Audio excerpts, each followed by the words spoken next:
Hello friends, मैं रिनी मिश्रा एक बार फिर से आप सभी का स्वागत करती हूँ अपनी इस ऑनलाइन प्लेटफॉर्म पे जिसका नाम है रिनी एकेडमी।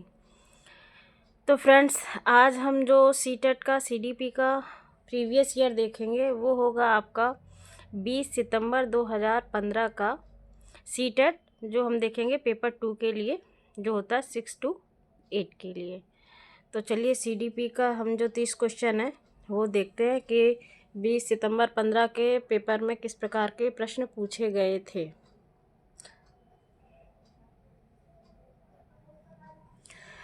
तो पहला क्वेश्चन है आपका, एक समावेशी कक्षा में किसी शिक्षिका की सबसे महत्वपूर्ण भूमिका है। पहला ऑप्शन है, यह सुनिश्चित करना कि शिक्षिका कक्षा को मानक निर्देश दे रही है। दूसरा है, बच्चे के माता पिता के व्यवसाय को जानना ताकि शिक्षिका प्रत्येक बच्चे के भावी व्यवसाय को जान सके।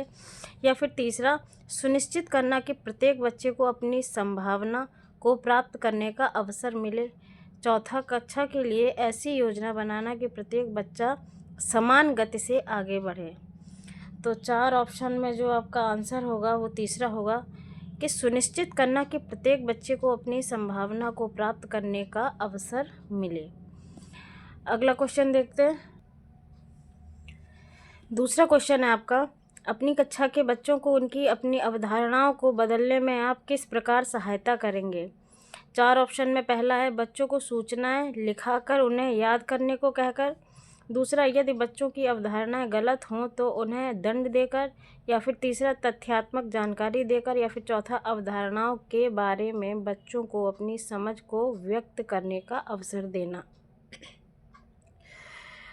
तो देखिए, बच्चों की समझ पर जो आंसर होते हैं, जो बच्चे अपनी समझ व्यक्त कर पाएँ, वही आंसर आपका 99.99% सही होता है। तो अवधारणाओं के बारे में बच्चों को अपनी समझ को व्यक्त करना, यानी कि ऑप्शन नंबर 4 हमारा आंसर होगा। देखो, अवधारणाओं के परिवर्तित होने तथा उनके पुनः निर्मित होने के लिए आवश्यकता है कि बच्चे स्वयं करके सीखें तथा आलोचनात्मक चिंतन करें। शिक्षक आगमन विधि से बच्चों को पढ़ाएं तथा विश्लेषणात्मक ढंग से सोचने के जो अवसर हैं उनको उपलब्ध कराना चाहिए। तो उस हिसाब से आपका आंसर जो है वो चौथा ऑप्शन होगा। तीसरा क्वेश्चन देखते हैं। तीसरा क्वेश्चन कह रहा है, जब बच्चे एक विशेष संख्या में पुस्तकें पढ़ते हैं तो उन्हें एक प्रमाण पत्र दिया जाता है। यह रणनीति शायद अधिक समय तक काम न करे, क्योंकि पहला ऑप्शन है, यह संभवतः बच्चों को केवल प्रमाण पत्र प्राप्त करने के लिए पुस्तकों को पढ़ने के तरफ ले जा सकती है। दूसरा है, पुस्तकालय में बहुत अधिक पुस्तकों को खरीदने की आवश्यकता होगी। या फिर आपका तीसरा है, जब अधिक संख्या में बच्चे पढ़ना शुरू कर देंगे तो बड़ी मात्रा में प्रमाण पत्र देने होंगे। चौथा है, पुस्तकों को पढ़ना बच्चों को उनके गृह कार्य को पूरा करने में बाधा डालेंगे। तो तीसरे का जो आंसर होगा वो आपका पहला ऑप्शन होगा, यह संभवतः बच्चों को केवल प्रमाण पत्र प्राप्त करने के लिए पुस्तकों को पढ़ने की तरफ ले जा सकती है। जब बच्चे एक विशेष संख्या में पुस्तकें पढ़ते हैं तो उन्हें एक प्रमाण पत्र दिया जाता है। यह रणनीति शायद अधिक समय तक काम ना करे, क्योंकि यह संभवतः बच्चों को केवल प्रमाण पत्र प्राप्त करने के लिए पुस्तकों को पढ़ने की तरफ ले जा सकती है। क्योंकि देखिए, आपसे पूछता है कि अधिक समय तक काम ना करे, निगेटिव में पूछा गया है, तो निगेटिव में आपका यही आंसर होगा। चौथा क्वेश्चन देखते हैं। तो चौथा क्वेश्चन जो है वो आपका है, किसी कक्षा में शिक्षक की भूमिका है। पहला, समय सारणी का कठोरता से पालन करना और पाठ्यक्रम में बंधे रहना। देखिए, जहाँ पर इस प्रकार के शब्द आ जाएं, कठोरता वगैरह, जहाँ नेगेटिव को जो दर्शाते हैं, वो आपका आंसर कभी भी नहीं होगा। अगर पॉजिटिव में क्वेश्चन पूछा है तो ये नहीं होगा, ये वैसे ही एलिमिनेट हो गया। दूसरा देखिए, ऑप्शन सीखने की विश्वसनीय स्थितियां जुटाना और शिक्षार्थियों को स्वतंत्र चिंतन की सुविधा देना। तीसरा, अपने ज्ञान से शिक्षार्थियों को परिपूर्ण करना और उन्हें परीक्षा के लिए तैयार करना। तो ऐसा भी नहीं होता कि बच्चों को सिर्फ और सिर्फ परीक्षा के लिए ही तैयार किया जाए, नहीं, उनको जीवन जीने के लिए भी तैयार किया जाता है। तो देखिए, आपका ये भी एलिमिनेट हो जाता है। चौथा देखिए, सीधे तरीके से ज्ञान पहुंचाना और शिक्षार्थियों को सही उत्तरों के लिए तैयार करना। तो देखिए ऐसा भी नहीं होता है कि सिर्फ और सिर्फ सही उत्तरों के लिए मतलब आप बच्चों को तैयार कर रहे हैं, नहीं। सीखने की विश्वसनीयता, स्थितियां जुटाना और शिक्षार्थियों को स्वतंत्र चिंतन की सुविधा देना। तो आपका जो आंसर है वो दूसरा हो जाएगा। पांचवा क्वेश्चन देखते हैं। तो पांचवा क्वेश्चन जो हमारा है वो कह रहा है कि निम्नलिखित में से कौन सा कथन बच्चों की त्रुटियों के संबंध में सबसे उपयुक्त है। पहला, गलतियों से बचने के लिए बच्चों को शिक्षक का अनुकरण करना चाहिए। दूसरा, बच्चों की गलतियों को गंभीरता से लिया जाना चाहिए और उन्हें कठोर दंड दिया जाना चाहिए ताकि वे गलतियां ना दोहराएं। तो देखिए जहाँ इस तरीके के दंड वाले आ जाएं, कठोर दंड, ये वैसे निगेटिव होते हैं। गलतियों से बचने के लिए मतलब शिक्षक का अनुकरण ये भी नहीं होना चाहिए। तो बच्चे गलतियां करते हैं क्योंकि उनमें विचार करने की क्षमता होती है, ये है। पर आप इसको देखिए, चौथा जो ऑप्शन है कि बच्चों की गलतियां एक खिड़की के समान होती हैं, यह जानने के लिए कि वे किस प्रकार सोचते हैं। तो आपका पांचवें का जो आंसर है वो आपका हो जाएगा चौथा, कि बच्चों की गलतियां एक खिड़की के समान होती हैं, यह जानने के लिए कि वे किस प्रकार सोचते हैं। क्योंकि बच्चों के जो हैं वो सीखने के तरीक़ों को व्यक्त करती हैं, अभ्यास द्वारा त्रुटियों से निजात पाई जा सकती है। तो इस वजह से ये आंसर ठीक होगा आपका। छठवां हम देखते हैं। तो छठवां क्वेश्चन कह रहा है कि आकलन शिक्षण अधिगम प्रक्रिया का अभिन्न अंग है, क्योंकि पहला ऑप्शन है, आकलन से अध्यापक बच्चों के अधिगम को समझता है और उसके अपने शिक्षण की परिपुष्टि भी होती है। दूसरा, आकलन ही एकमात्र तरीका है जो आश्वस्त करता है कि शिक्षकों ने पढ़ाया और बच्चों ने सीखा।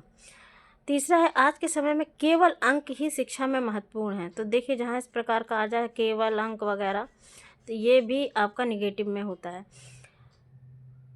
चौथा ऑप्शन है, बच्चों को अंक दिए जाने चाहिए ताकि वे समझ सकें कि अपने सहपाठियों की तुलना में कहाँ पर हैं। तो देखिए हमने कहा ना कि सिर्फ अंक पे भी आधारित नहीं होना चाहिए।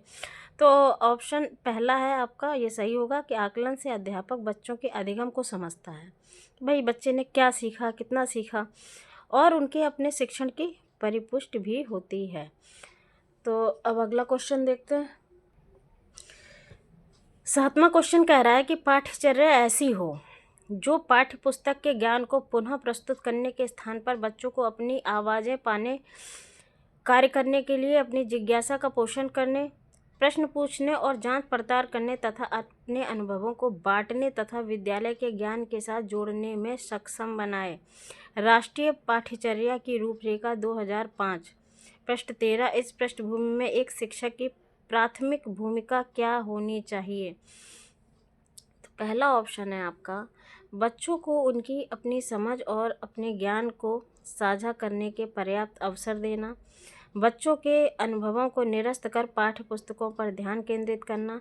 तीसरा, पाठ्य पुस्तक के अध्यायों को क्रमवार पूरा करना। चौथा है, यह सुनिश्चित करना कि शिक्षिका अच्छे प्रश्न पूछे और शिक्षार्थी अपने उत्तर पुस्तिका में उत्तर लिखें। तो देखिए ऑप्शन इतने इजी दिए हैं, तो आप देखिए ने पाठ्य पुस्तकों पर ध्यान केंद्रित करना, नहीं, सिर्फ पाठ्य पुस्तकों पर आधारित नहीं होना चाहिए। तीसरा है, पाठ्य पुस्तकों के अध्याय को क्रमवार पूरा करना, नहीं, ऐसा भी कुछ नहीं होता है। ये आपके देखिए निगेटिव यही कीवर्ड होते हैं जो ये निगेटिव को दर्शा रहे हैं आपको, तो ये नहीं होगा। चौथा है, यह सुनिश्चित करना कि शिक्षिका अच्छे प्रश्न पूछे, भाई अच्छे बुरे क्या प्रश्न, तो प्रश्न होते हैं, और शिक्षार्थी अपनी उत्तर पुस्तिका में उत्तर लिखे, मतलब सिर्फ उत्तर से भी मतलब नहीं, ये भी निगेटिव हो गया। ये आपको बताए थे पाठ्य पुस्तकों पर, ये भी नहीं, तो आपका आंसर जो है वो पहला हो जाएगा। 3 अपने आप निकल गए। तो देखिए बच्चों को उनकी अपनी समझ, जहाँ इस प्रकार के आ जाए कि उनकी अपनी समझ, ये आपके पॉजिटिव में आता है। अपने ज्ञान को साझा करने के पर्याप्त अवसर देना, ये आपका पॉजिटिव होता है। तो ये आपका आंसर हो गया। अब 8वां देखते हैं।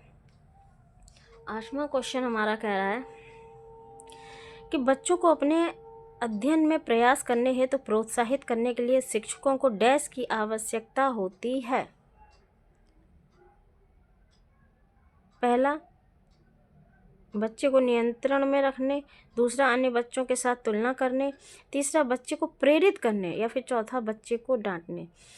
तो देखिए उत्तर को ढूंढने का जो तरीका हमने आपको अभी पिछले क्वेश्चन में ही बताया कि किस प्रकार आप पहले, अगर पॉजिटिव पूछा है तो आप जो नेगेटिव कीवर्ड्स हैं इस तरीके का जो ऑप्शन है वो उनको आप एलिमिनेट कर दीजिए। अगर आपको सटीक जानकारी नहीं है, आप कम पढ़ पाए हैं, समय कम था आपके पास, तो इस तरीके आप अपने क्वेश्चनों को हल कर सकते हैं। यही शॉर्ट ट्रिक होती है। देखिए किसी भी पेपर को, खासकर सीडीपी, पेडागोजी, इस प्रकार के पेडागोजी के लिए हम स्पेशली बता रहे हैं आपको कि यही तरीका होता है करने का। तो देखिए बच्चे को नियंत्रण में रखने, तो देखिए ये भी आपका निगेटिव में आ गया है। अन्य बच्चों के साथ तुलना करने, तुलना जैसे आ जाए अन्य बच्चों, ये भी नहीं होता है ना। अब ये जैसे बच्चे को डांटने, ये डांटना भी आपका निगेटिव, ये भी तीन।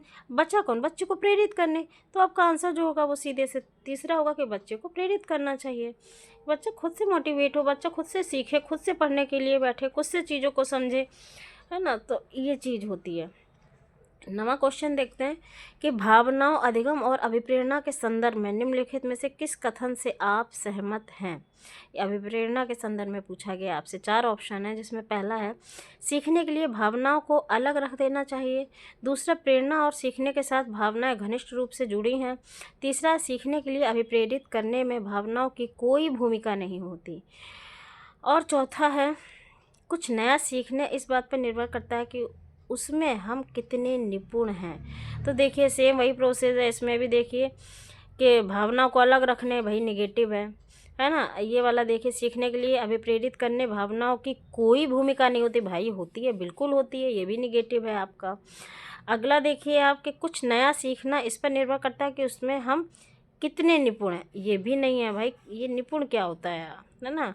तो प्रेरणा और सीखने के साथ भावनाएं घनिष्ठ रूप से जुड़ी होती है, यानी कि ऑप्शन 2 आपका आंसर हो जाएगा। अब क्वेश्चन नंबर हम 10 देखते हैं। तो 10वां क्वेश्चन हमारा कह रहा है कि बहुविकल्पीय प्रश्न बच्चों की डैश की योग्यता का आकलन करते हैं। भाई किस चीज़ का आकलन करते हैं, तो 4 ऑप्शन है, जिसमें सही उत्तर का निर्माण करने, सही उत्तर की व्याख्या करने, सही उत्तर की पहचान करने, सही उत्तर का प्रत्यय स्मरण करने। तो देखिए आपका जो 10वां क्वेश्चन, आप इसका खुद से बताइए कि क्या होगा आंसर।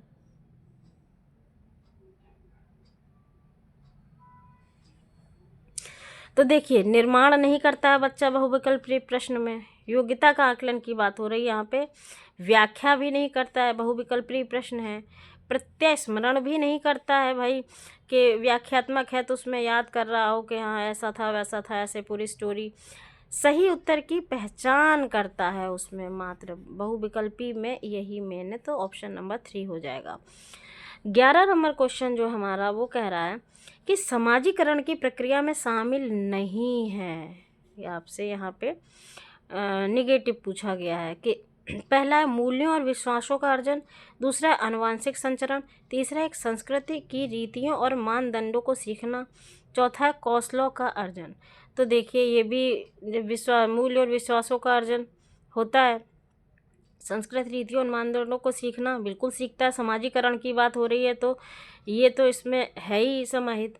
कौशलों का अर्जन बिल्कुल करता है, ये भी है, ये भी है, ये भी है, तो निगेटिव पूछा है, तो आनुवांशिक संचरण जो है वो इसमें शामिल नहीं होता है समाजीकरण में। 12 नंबर क्वेश्चन देखते हैं। तो 12 नंबर क्वेश्चन हमारा कह रहा है कि मानसिक संरचना जो चिंतन के निर्माण प्रखंड है, इसके लिए पियाजे ने किस शब्द या पद का प्रयोग किया है। जीन पियाजे से संबंधित ये क्वेश्चन है, जिसमें 4 ऑप्शन है। पहला ऑप्शन है हमारा जीन, दूसरा है परिपक्वन प्रखंडन, और तीसरा हमारा स्कीमा जिसे हम अवधारणाएं कहते हैं, चौथा है विकास के क्षेत्र। तो आंसर जो है आपका वो तीसरा हो जाएगा, स्कीमा यानी कि अवधारणाएं। 12 नंबर का हमारा क्वेश्चन है।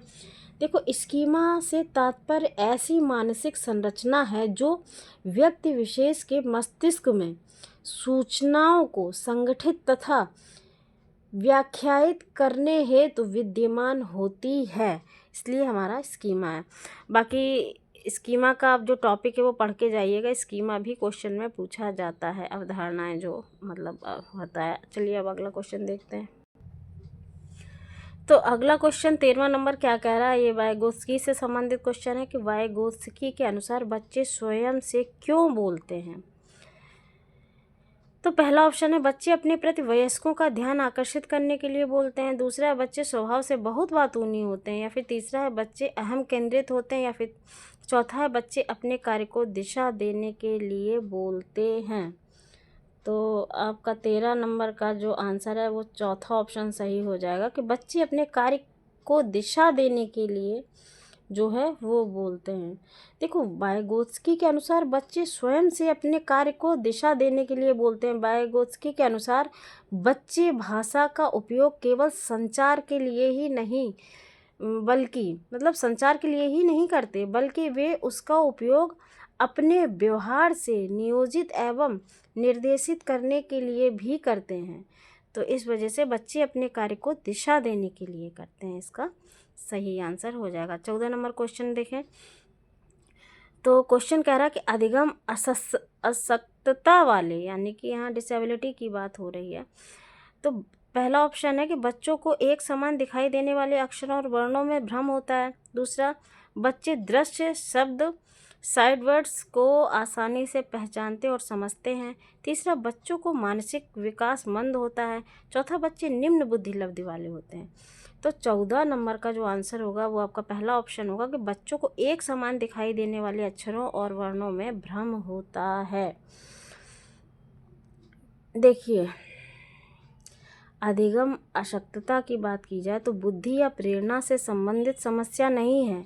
अधिगम अशक्तता वाले बच्चों का मानसिक विकास भी दूसरे बच्चों जैसा ही होता है, केवल उनका मस्तिष्क भिन्न तरीके से काम करता है।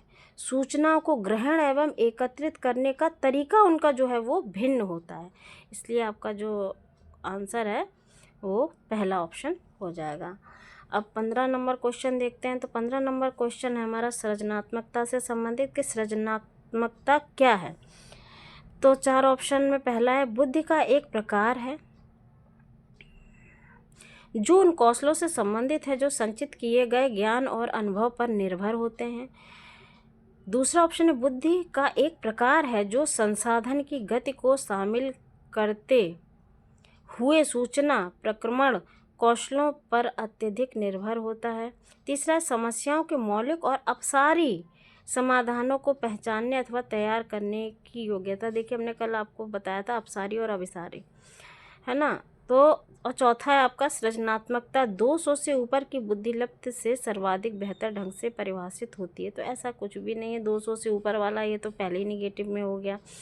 देखिए, इसका आंसर जो है वो तीसरा होगा कि समस्याओं के मौलिक और अपसारी समाधानों को पहचानने अथवा तैयार करने की योग्यता। देखिए, सृजनात्मकता यानी क्रिएटिविटी की बात की जा रही है यहाँ पे। तो वह योग्यता है जो व्यक्ति को किसी समस्या का विद्वतापूर्ण समाधान खोजने के लिए नवीन ढंग से सोचने तथा विचार करने में समर्थ बनाती है। तो आपका राइट आंसर जो है वो 3 हो जाएगा। अब चलिए 16 नंबर जो है हम देख लेते कि 16 नंबर क्वेश्चन में क्या है। तो 16 नंबर क्वेश्चन जो है हमारा वो कह रहा है कि भारत में बहुत से बच्चे, विशेषकर लड़कियां, विद्यालय में आने से पहले और विद्यालय से वापस आने के बाद घर का काम करते हैं। आपके विचार से इस संदर्भ में एक शिक्षिका को गृह कार्य के बारे में क्या करना चाहिए। तो पहला ऑप्शन है शिक्षिका को ऐसा गृह कार्य देना चाहिए जो विद्यालय में कराए गए अधिगम को बच्चों के घरेलू जीवन से जोड़ता हो। दूसरा है शिक्षिका को सुनिश्चित करना चाहिए कि वे बच्चे अपना गृह कार्य पूरा करने के लिए सुबह जल्दी उठें और देर तक रुकें। भाई देखिए, हम साथ में आपको बताते भी जाएंगे जितना हो सकेगा। तो ऐसा देखिए, पूरा करने के लिए सुबह जल्दी उठें, देर तक रुकें, ये इस तरीके का निगेटिव होते हैं, ये आंसर नहीं होगा।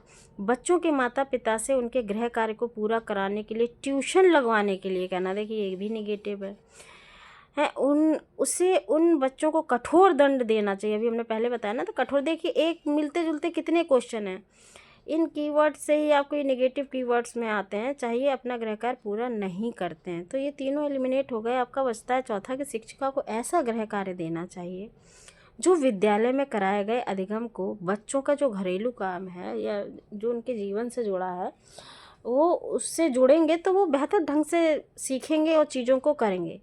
तो आपका जो आंसर है वो पहला हो जाएगा,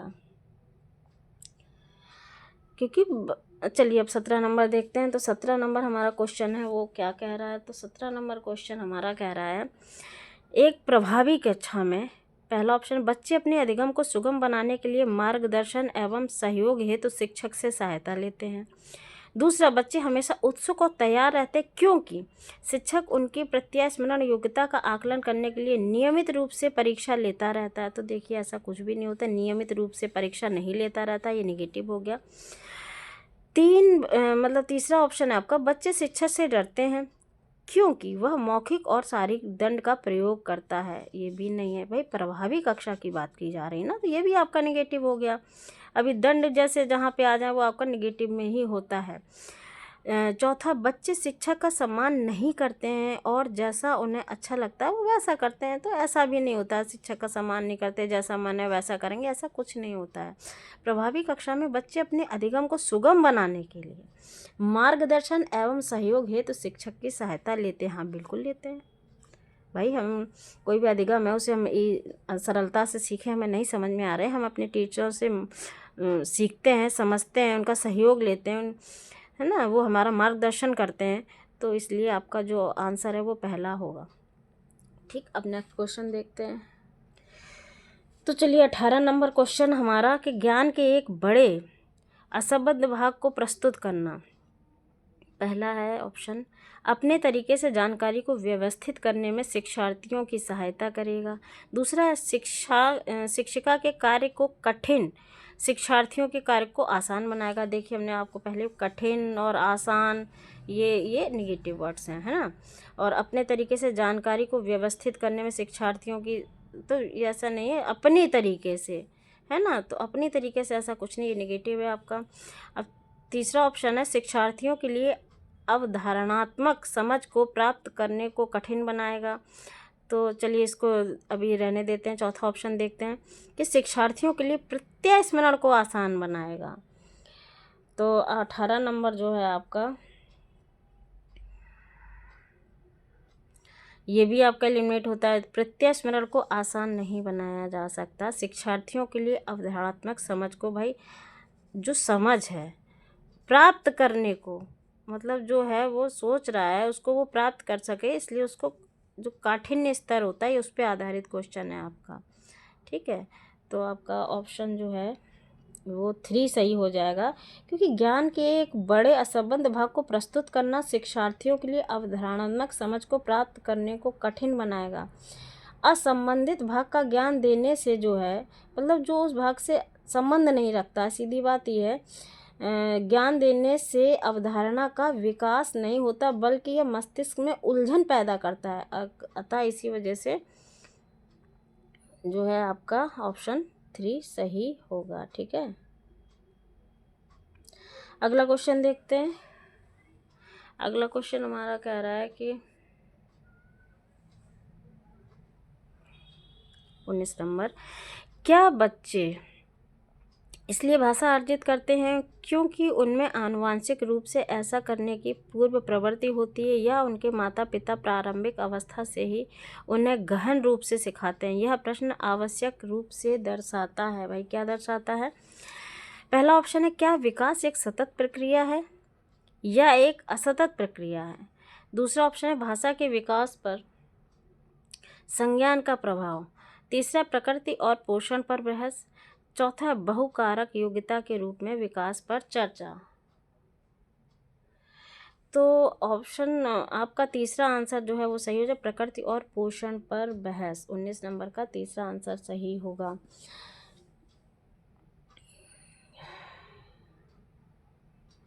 देखिए, क्या बच्चे इसलिए भाषा अर्जित करते हैं क्योंकि उनमें आनुवांशिक रूप से ऐसा करने की पूर्व प्रवृत्ति होती है, या उनके माता पिता प्रारंभिक अवस्था से ही उन्हें गहन रूप में सिखाते हैं। यह प्रश्न आवश्यक रूप से प्रकृति और पोषण की बहस को दर्शाता है। तो इस हिसाब से अन्य विकल्पों के हिसाब से आपका जो आंसर निकल रहा है वो प्रकृति और पोषण पर बहस, ये आपका आंसर सही होगा। 20वां नंबर क्वेश्चन देखते हैं। तो 20वां नंबर क्वेश्चन कह रहा है कि अमूर्त वैज्ञानिक चिंतन के लिए क्षमता का विकास निम्नलिखित अवस्थाओं में से किसकी एक विशेषता है। पहला ऑप्शन है मूर्त संक्रियात्मक अवस्था, दूसरा औपचारिक संक्रियात्मक अवस्था, तीसरा संवेदी गतिक अवस्था या पूर्व संक्रियात्मक अवस्था। तो आंसर जो है आपका 20 में का वो हो जाएगा दूसरा, औपचारिक संक्रियात्मक अवस्था। देखिए, औपचारिक संक्रियात्मक अवस्था में बालक अमूर्त चिंतन कर समस्याओं पर विचार कर सकता है। तो इस अवस्था में बालकों में उच्च स्तर का अमूर्त चिंतन कर विभिन्न प्रकार की समस्याओं का समाधान करने की योग्यता का जो है वो विकास हो जाता है, इसलिए औपचारिक संक्रियात्मक अवस्था। ठीक है, अब ये आंसर होगा आपका। अब 21 नंबर क्वेश्चन देखते हैं। तो 21 नंबर हमारा क्वेश्चन कह रहा है, एक बच्चा तर्क प्रस्तुत करता है, आप यह मेरे लिए करें और मैं आपके लिए ये करूँगा। यह बच्चा कोहल वर्ग की नैतिक तर्कणा की किस अवस्था के अंतर्गत आएगा। यहाँ कोहल वर्ग से संबंधित ये क्वेश्चन है, जिसमें 4 ऑप्शन है आपके। पहला ऑप्शन है अच्छा लड़का अच्छी लड़की अभिमुखीकरण, दूसरा है सामाजिक अनुबंधन अभिमुखीकरण, या फिर तीसरा है सहायक उद्देश्य अभिमुखीकरण, या चौथा है दंड और आज्ञा पालन अभिमुखीकरण। तो आंसर जो है आपका 21 का वो पहला हो जाएगा, अच्छा लड़का अच्छी लड़की अभिमुखीकरण। देखिए, यह बच्चा कोहल वर्ग की नैतिक तर्कणा की अच्छा लड़का अच्छी लड़की अभिमुखीकरण के अंतर्गत आएगा। अच्छा लड़का अच्छी लड़की अभिमुखीकरण में व्यक्ति अपने संबंधों को प्राथमिकता देते हैं, बालक दूसरों के सम्मान पाने की उम्मीद रखते हैं तथा वे आभार प्रकट करना भी नहीं भूलते ताकि संबंधियों में उनकी छवि अच्छी बनी रहे। अच्छा लड़का अच्छी लड़की, है ना। अब तो प्रश्नों के अन्य विकल्प के अनुसार जो है आपका आंसर, बाकी तीनों आपके नहीं होंगे, पहला आंसर होगा।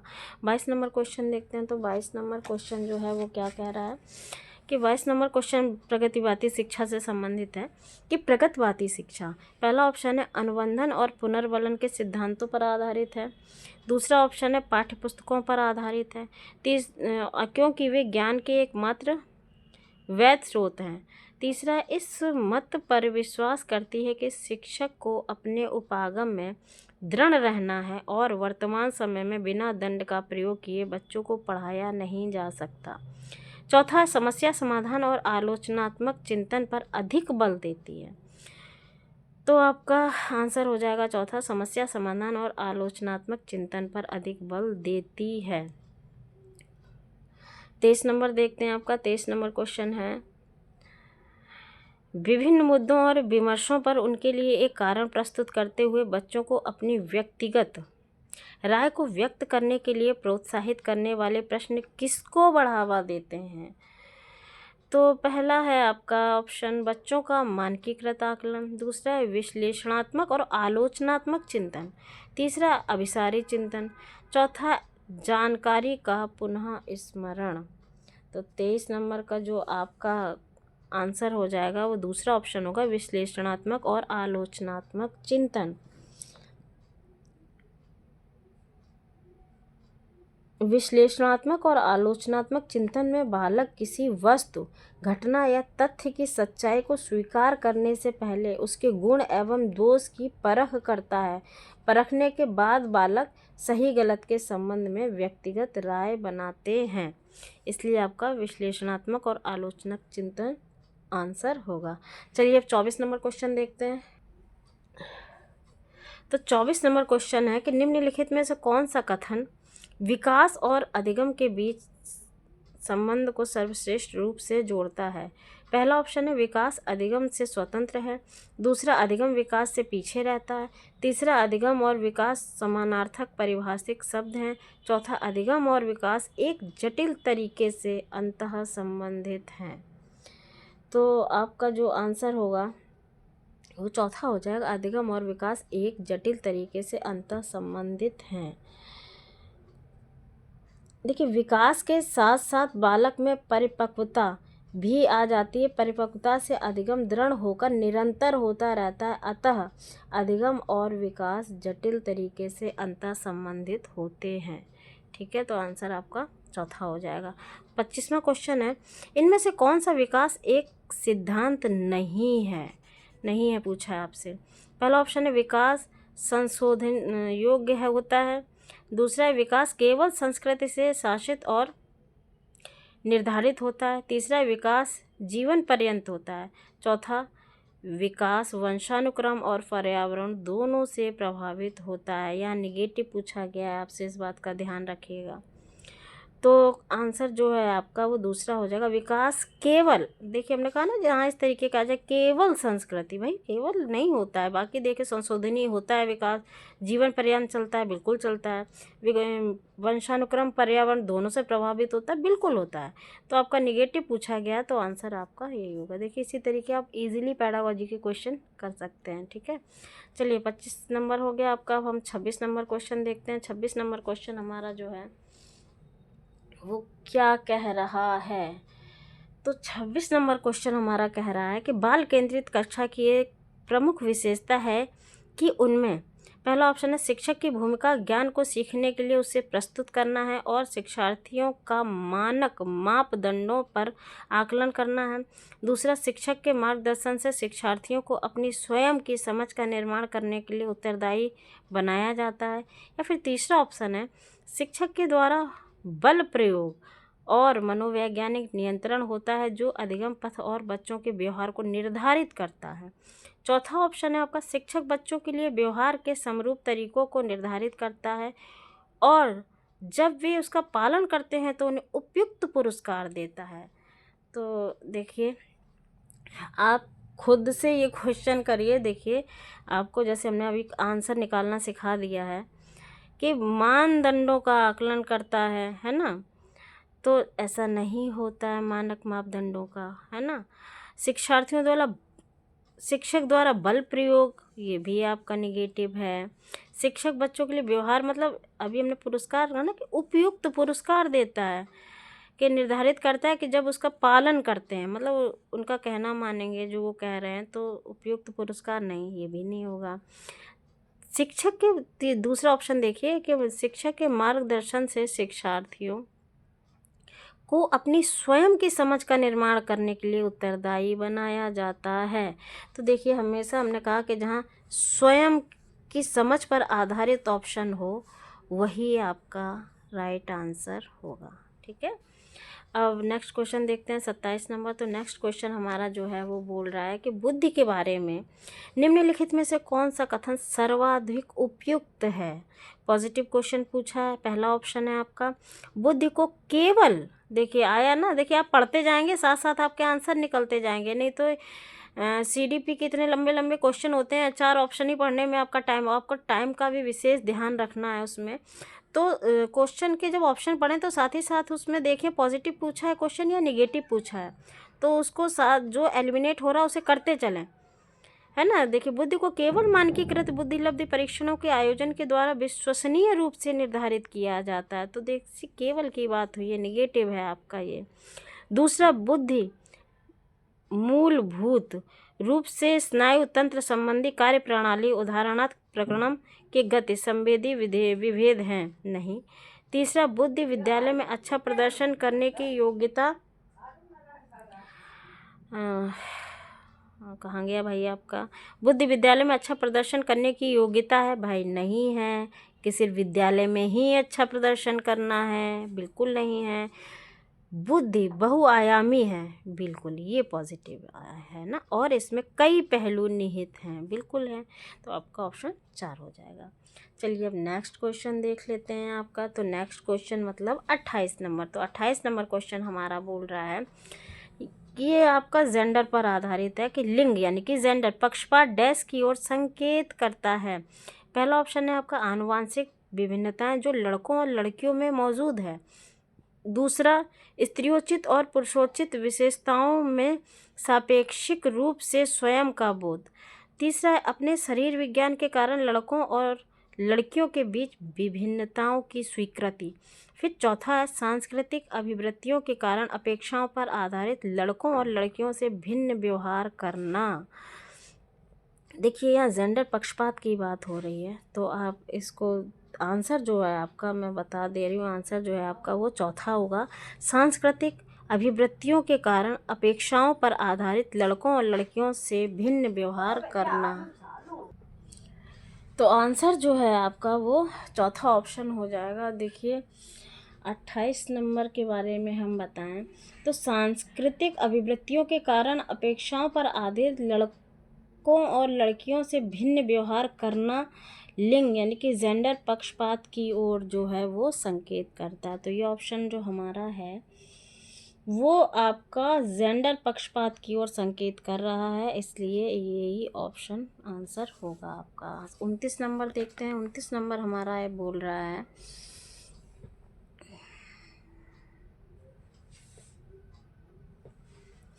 एक उच्च प्राथमिक विद्यालय के शिक्षक के रूप में आपके पास कक्षा में कुछ ऐसे बच्चे हैं जो प्रथम पीढ़ी के रूप में विद्यालय आ रहे हैं। आपके द्वारा निम्नलिखित में से किसे किए जाने की संभावना सर्वाधिक है? पहला ऑप्शन, कक्षा गतिविधि के समय और गृह कार्य के लिए उन्हें बुनियादी सहयोग और अन्य सहायता उपलब्ध कराएंगे। दूसरा है, उन्हें याद करने के लिए और उत्तर को 5 बार अपनी उत्तर पुस्तिका में लिखने के लिए गृह कार्य देंगे। तो देखिए याद करने के लिए नेगेटिव है, 5 बार, भाई 5 बार 6 बार क्या होता है, उत्तर पुस्तिका में लिखने के लिए बोलेंगे, ऐसा कुछ नहीं होता है। बच्चों से कहेंगे कि उनमें आगे बढ़ने की क्षमता नहीं है। ये देखिए कितना नेगेटिव है, आगे बढ़ने की क्षमता नहीं है, नेगेटिव है, छोड़ दो इस ऑप्शन को ही नहीं हमें पूरा पढ़ना है। चौथा है, माता पिता को बुलाएंगे और उनसे अपने बच्चों का ट्यूशन लगाने के लिए कहेंगे नम्रतापूर्वक। ये देखिए ट्यूशन से संबंधित ऑप्शन पहले भी दिया था, नेगेटिव है आपका। तो आपका बचता है कि कक्षा गतिविधि के समय और गृह कार्य के लिए उन्हें बुनियादी ये चीज़ होती है, ये आपको पॉजिटिव होता है, और अन्य सहायता उपलब्ध कराएंगे। भाई जो आपसे बनेगा कि हाँ बच्चा के लिए ठीक है वो करेंगे, ये आपका ऑप्शन सही है। अगला यानी कि इस पेपर का आपका आखिरी क्वेश्चन मतलब 30 नंबर। तो चलिए 30 क्वेश्चन आते हैं। 30 नंबर हम देख लेते हैं क्या कह रहा है। तो क्वेश्चन कह रहा है कि समान आयु के बच्चों में भी आकृति, योग्यता, स्वभाव, रुचि, प्रवृत्ति और अन्य बातों में बहुत अंतर होता है। इस संदर्भ में विद्यालय की क्या भूमिका है? यहाँ विद्यालय की भूमिका पूछी है, ये जो कुछ दिया है इसके बारे में। तो पहला ऑप्शन है, बच्चों के आकलन के लिए नियामक मानक स्थापित करना। बिल्कुल नहीं भाई, ऐसा कुछ नहीं है कि आपको ये मानक बना दिए गए हैं, है ना। दूसरा ऑप्शन है, सुनिश्चित करना कि शिक्षक मानकीकृत निर्देश और पाठ्यपुस्तकों का उपयोग करें। भाई सिर्फ पाठ्यपुस्तकों का उपयोग नहीं किया जाता है। तीसरा ऑप्शन है, सुनिश्चित करना कि सभी बच्चों का विकास एक ही प्रकार से हो रहा है। भाई देखिए हर बच्चा अपने में अलग है और किसी का भी, सारे बच्चों का विकास एक जैसा नहीं हो सकता, तो एक ही प्रकार, ये गलत है, मतलब नेगेटिव कीवर्ड है आपका, ठीक है। चौथा है, सुनिश्चित करना कि प्रत्येक बच्चे को अपनी क्षमताओं के अनुसार विकास के अवसर मिलें। भाई जिसकी जो क्षमता है उस हिसाब से वो प्रदर्शन करे, उसका उसे पूरा जो अवसर है वो मिलने चाहिए, जिससे बच्चा आगे बढ़ सके, सीखे, अपनी क्षमताओं का प्रदर्शन करे। तो इसी से बच्चा सीख सकता है और आगे बढ़ सकता है। तो आंसर आपका जो होगा वो चौथा होगा। तो चलिए आज का ये पेपर आपके 30 क्वेश्चन जो CDP के थे पेपर 2 में जो आए थे वो हमने देखे, सॉल्व किए। जहाँ तक मुझे शॉर्ट में समझाने को आपको जो मौका मिल रहा है वो मैं भाई कोशिश कर रही हूँ आपकी किसी प्रकार से ये वीडियो हेल्प कर पाए। भाई 8 फरवरी 2026 को आपका एग्ज़ाम है। अगर आपको कहीं से भी ये वीडियो थोड़ा भी हेल्पफुल लगे तो ज़रूर लाइक करिए, शेयर करिए, सब्सक्राइब करिए। मिलते हैं एक नए वीडियो में एक नए प्रीवियस ईयर के साथ। तब तक के लिए नमस्कार।